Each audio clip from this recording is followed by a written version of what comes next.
Hai, halo. So today is 20 Februari. Hmm,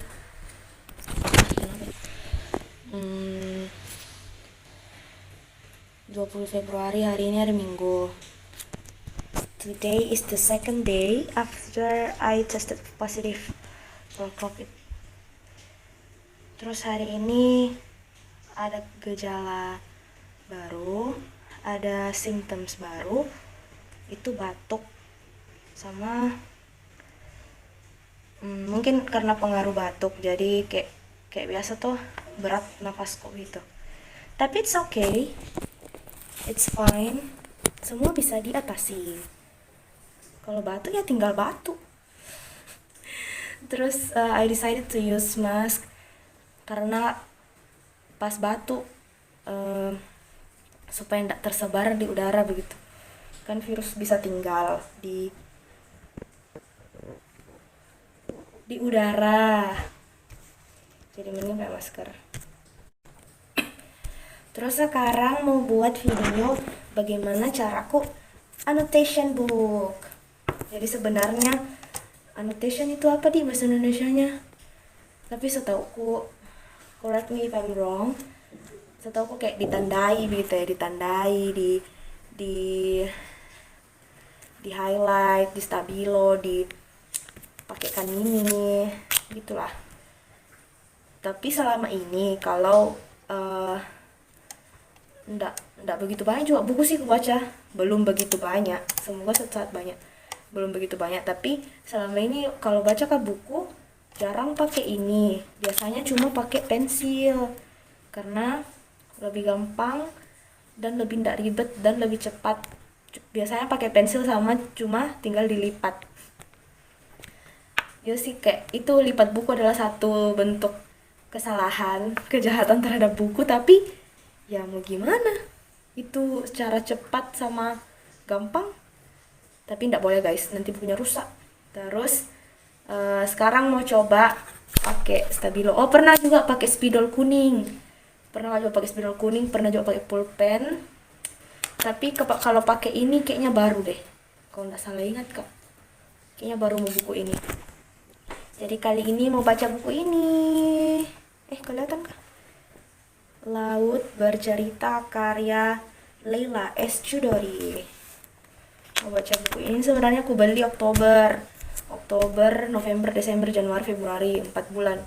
Biasanya 1 bulan selesai, tapi ini ya karena you know enggak sih, karena sibuk. Ya sibuk, maksudnya karena kuliah, terus sempat pulang nggak bawa ini, lupa, akhirnya nggak dibaca dan belum selesai.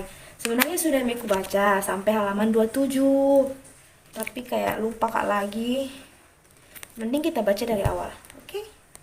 So you guys gonna come with me to see how I annotate my book. Pakai ini post-it, pakai highlight pen, highlighter, pakai pensil. Dah.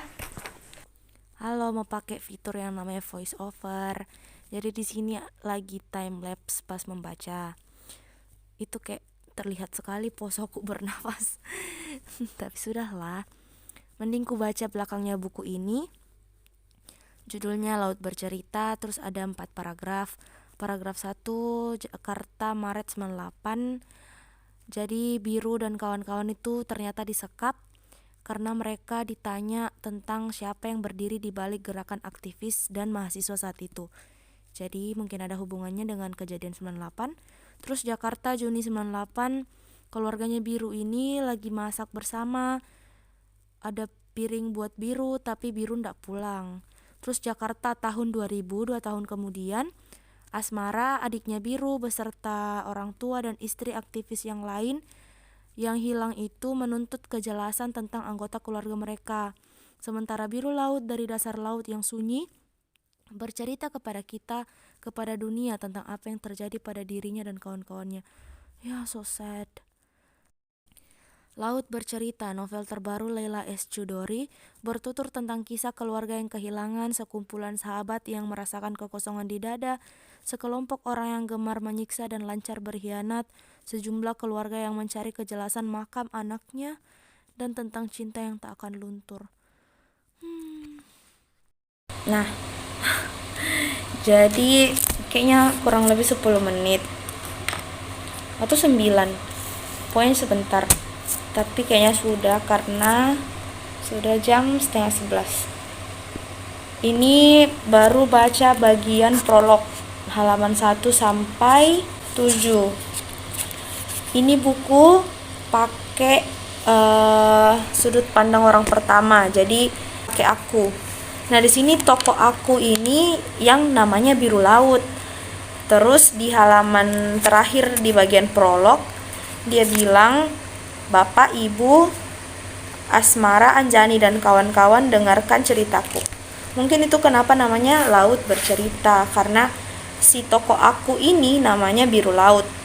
Jadi cerita di prolog itu katanya ini dia disekap hampir 3 bulan sama 4 orang cowok yang nggak tahu siapa namanya, tapi dia yang kasih nama.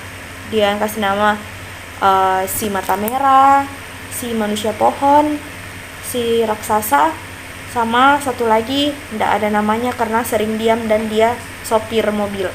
Terus katanya setelah hampir 3 bulan itu disekap, dia dibawa ke suatu tempat dekat laut, terus naik speedboat, terus ke pulau. Di pulau itu naik ke tebing karang, apa sih namanya itulah. Terus tangan sama kakinya itu dikasih besi pemberat sama borgol. Terus kayaknya kalau baca ini menurut imajinasiku, kalau membaca itu dari visualisasinya jadi kayak imajinasi penonton masing-masing. Imajinasi pembaca masing-masing. Jadi tuh kenapa biasa kalau dari novel diangkat ke film beda-beda reaksinya orang, karena imajinasi orang masing-masing itu beda dari novelnya. Kalau menurut imajinasiku, si Biru Laut ini ditembak dulu di punggung sama kepalanya, setelah itu ditendang turun ke laut. Makanya itu dia dipakaikan besi pemberat di borgol kaki tangannya supaya dia tidak bisa naik. Terus selama perjalanan dari disekap sampai ke tempat ini, tempat dia ditendang turun laut, itu mati. Itu mukanya ditutup pakai karung, jadi dia tidak tahu itu di mana. Seperti itu. Jadi sampai ketemu di video selanjutnya. Di video Biru Laut akan menceritakan kisahnya. Selanjutnya itu Seigan 1991. Jadi tuh guys, ini novel berlatar tahun 90-an. Gitu. Bagus loh. Betul tuh kalau baca buku begini agak sedikit lebih lama daripada novel-novel Wattpad. You see, mungkin bukan underestimate cerita-cerita Wattpad, tapi dari segi bahasa, jalan cerita itu agak sedikit lebih berat. Dan kalau saya sih biasa satu kalimat, satu paragraf itu aku baca ulang biasanya supaya tahu apa maksudnya, kayak gitu. Dah, besok lagi. Oh ya, ada tadi 2 aku taruh ini. Ini yang pertama ada quotes yang ku highlight. Terus yang kedua ini perkenalan dari latar belakang si Laut Bercerita. Kenapa namanya Laut Bercerita? Gitu. Dah, thank you.